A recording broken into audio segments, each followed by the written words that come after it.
Oganda manuonge ni piny e gwenge makaluo dwaro mondo mi piny owacho keto kenge mag siro chenro mag ndikruok kod chudo kuo mar thieth mar SHA. Oganda gwenge Manyatike kaunti ya Migori olose wi midhiero ma okwako yot mar oganda donje okumbano, kendo achiel kuom kwayo en bedo kod yo motegno mar chudo kidam.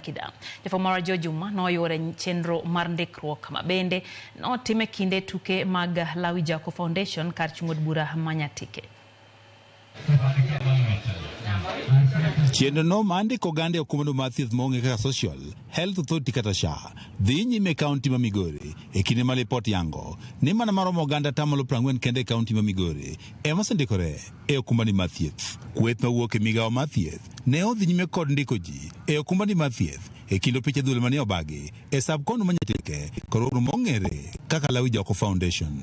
Chenro ni mandiko ji e SHA ma migawo ni mar thieth timo kawo tende kod Lawi Jaco Foundation ne omiyo oganda thuolo mandikore e okumbani mar thieth. Lipot mogol kod migawo mar thieth e kaunti ma Migori yango ni maromo 50% mag oganda pod tiyo kod pesa ching kadhi thieth nikech gionge kod okumbano mar thieth. Kana onge sa kasa ma wuoda nitiere an gi wuoda ni Makongo.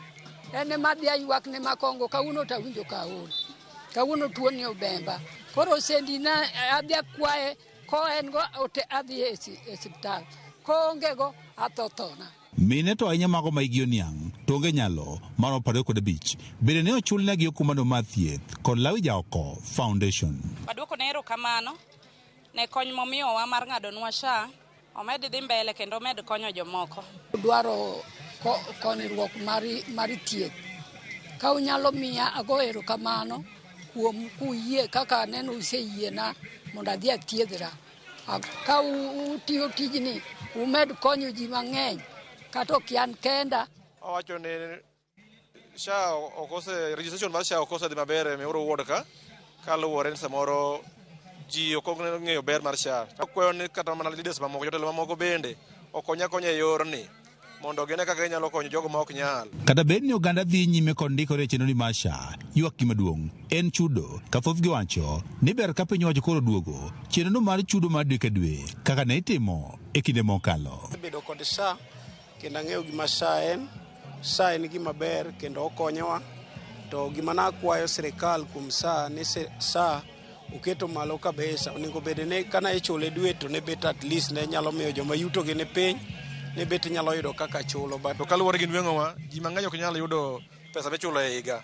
Omiyo nokwano sirikal ong'iyane kanyo yo manyichwa chudogo pole cha manyicho chudogo mos cha mondo giduoknwago mondo ng'ato ka ng'ato yudo gimoro matin e dwe to nyalo diro, ka ng'ato yudo gimoro matin e odiechieng' to nyalo diro e akaont mare mar SHA. Bende giwacho ni ber ka omenda ma ichulo mar SHA dwe ka dwe bende iduoko piny ne jogo ma nweng'o gi ni piny. Ka jogo iko ma ikgi oniang' bende ber ka koro piny owacho koro biro kod chenro mar jalogi e chulo SHA. Nyiswa ni wachulo 650 mano per month.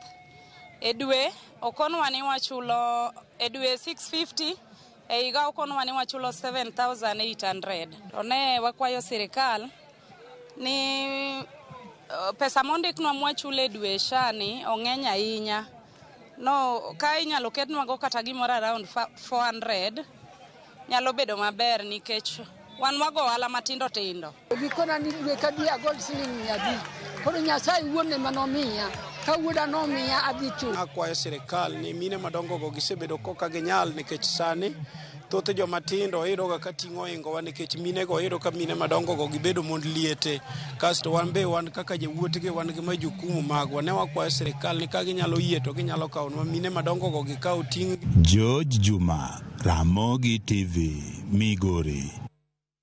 Riwruok ma jiwo ratich oganda e pacho ka Kenya Human Rights Commission dwaro mondo mi owit oko chenro mar hola mar Hustler Fund ka giwacho ni chenro no en ataro mar chik